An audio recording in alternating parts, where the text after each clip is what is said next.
환산 취득가액 적용에 따른 가산세. 환산 취득가액을 쓰면 거주자가 신축 또는 증축을 했어요. 자기가 졌단 말이에요. 자기가 졌는데 증축의 경우에 85제곱미터를 초과하는 경우에 한정해요. 85제곱미터. 그 건물의 취득일 또는 증축일로부터 5년 이내에 해당 건물을 양도해요. 취득한 날로부터. 근데 나 옛날에 취득가액을 몰라 할 때 환산하는 거잖아요. 이거 5년이 지나면 상관 안 해요. 네.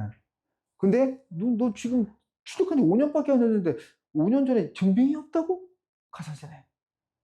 이건 거예요.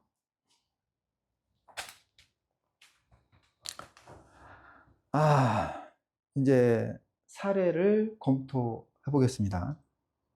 요거는 이제 쉽게 할게요. 이게 너무 복잡해서 제가 사실은 이 아까 설명했던 거를 이 하나의 사례에다가 다 집어넣다 보니까 어려워요. 아까 그 문제에서 보시면 처음에 3층 주택을 졌다고 그랬잖아요. 그죠?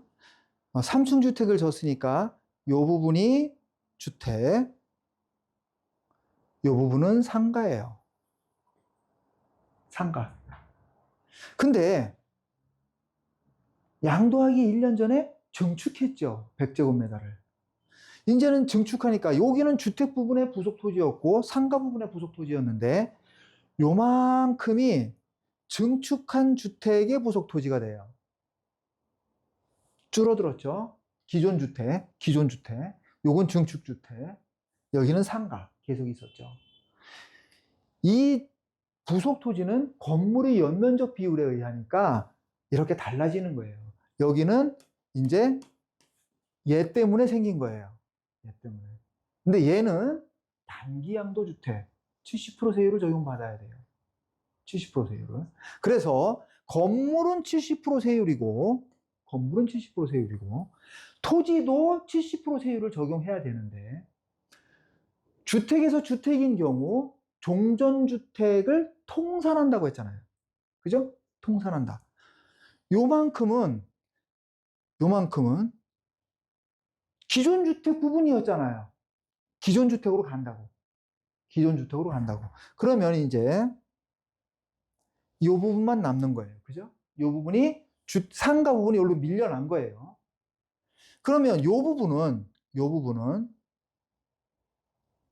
여기서는 비사업용이었으니까 이 부분은 상가가 쓰다가 상가의 부속 토지로 쓰다가 지금은 요 주택을 증축함으로 인해서 주택의 부속 토지로 변한 거잖아요.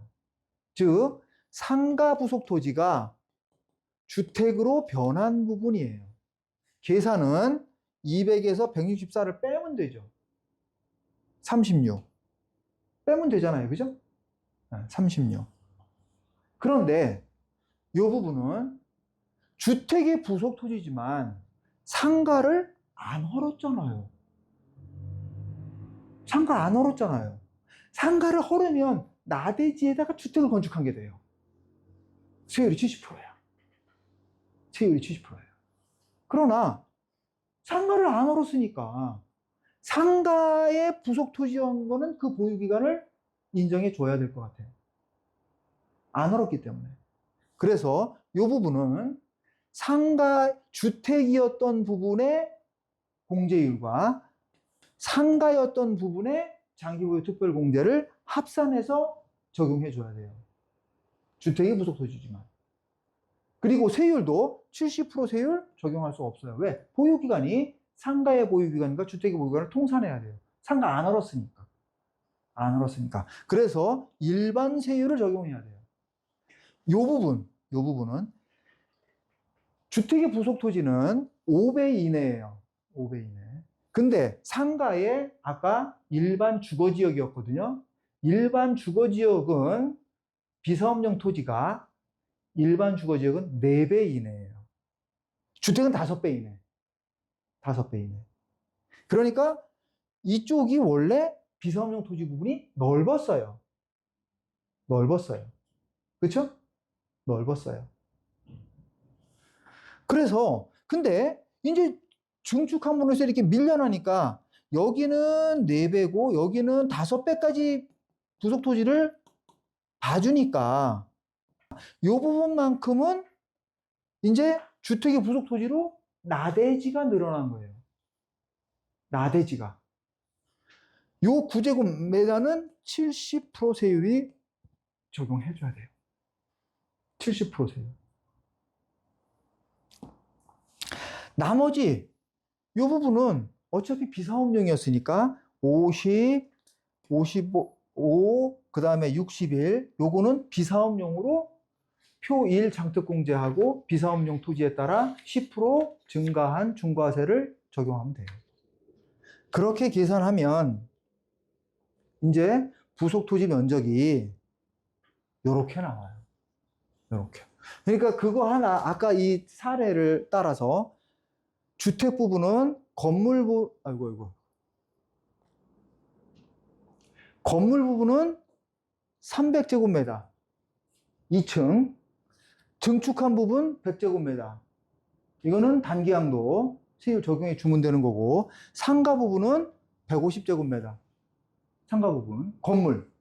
그 다음에 토지 부분에 대해서는 주택의 부속 토지 500제곱미터 옛날 거. 이건 주택의 부속 토지로. 그 다음에 36제곱미터는 아까 상가 토지가 넘어온 거 있죠.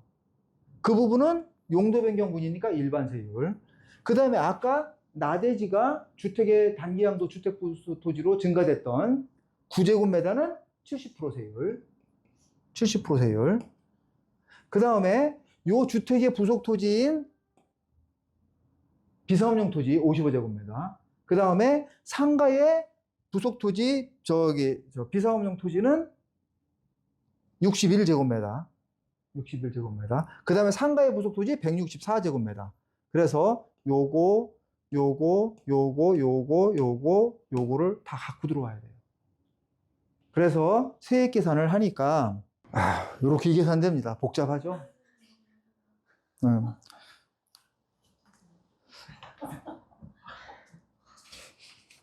숫자를 다 따라가려고 그렇게 하면, 머리 아프니까, 저도 이거 계산하는데 한참 걸렸으니까. 제가 요 칸을 적용한 거는, 요건 양도가액이고요. 양도 당시에 요 기준시가예요. 기준시가. 환산 취득가액은 요게 요 주택분 기준시가. 요거까지 합친 거는 요것과 요 부분 합친 거는 그게 양도 당시의 기준시가. 그러면 29억, 지금 여기까지는 주택이 공시된 가격이고, 공시된 가격은 토지와 건물이 한꺼번에 공시된 거잖아요. 그래서 요 주택 부분까지는 합쳐서 총액을 갖고 환산해야 되고, 상가 부분은 이 칸으로 계산해도 돼요. 왜? 별도 부동산으로 본다고 했잖아요. 별도 부동산. 그러니까 주택은 이 칸을 갖고 계산하면 다 틀어져요, 숫자가. 그러나 상가 부분은 건물과 토지를 별도 부동산으로 보기 때문에 이렇게 환산하는 게 맞아요. 맞아요.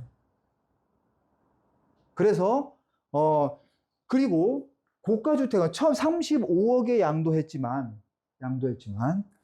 주택 부분까지 안분 계산하니까 요까지잖아요. 그리고 요까지의 기준시가는 요 주택 공시가격을 기준으로 안분한 가액이에요.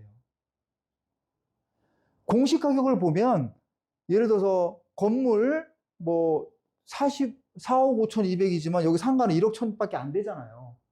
이게 그 과표 현실화율이 달라서 그래요. 그래서 요 주택 부분 여기까지는 이 취득시와 양도시의 주택 공시가격을 환산한 가액으로 환산 취득가액을 구해서 다시 안분해 줘야 되고, 여기서는 이렇게 계산해서 내려와도 맞아요, 숫자가. 그래서 요 과세 표준까지 쭉 계산해 보시면 세율해서 산출세에 그렇게 하면 요거는 일반 세율 적용되는 거는 지금 과세 표준이 요거 1세대 주택 고가주택 부분 요거는 일반 세율이 적용되는 거고, 주택은 70% 세율이 적용되는 부분은 주택의 건물 부분과 토지, 아까.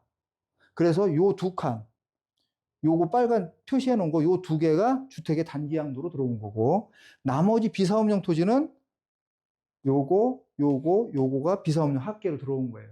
세율이 다 달라서. 세율이 같은 것끼리 모아온 거죠. 그렇게 계산했을 때 총 산출세액이 5억 6,200이 나와요. 그러니까 이제 사례는 제가 복잡하게 했지만 이 사례를 갖고 아까 여태까지 제가 여러분한테 설명드리고자 한 것을 이제 만들기 위해서 이제 사례를 이렇게 만들어 본 거예요. 문제를 풀어 보시면 그 여태까지 설명했던 거를 전부 다 여기 활용해야만 요 답이 나와요. 그래갖고 제가 이거를 양도세 프로그램에 넣으려고 그랬더니 불가능해요. 못 넣겠어. 도저히. 그냥 엑셀로 풀어보는 거는 내가 머릿속에 있는 거니까 하나하나 풀 수가 있는데 프로그램 내에서는 입력을 못 하겠더라고, 제가. 실력이 부족해서. 그래서 여태까지 이제 요 사례까지 전부 다 풀어보고 특히 이제 여러분들이 그 주택의 단기 양도세율 이런 거는 생각보다 모르면 그냥 이렇게 진짜 말 그대로 세금 폭탄 맞아서 내가 버는 거 그냥 다 날려야 돼요. 그러니까 그런 것들은 좀 주의하셔야 될 것 같아요. 수고하셨습니다.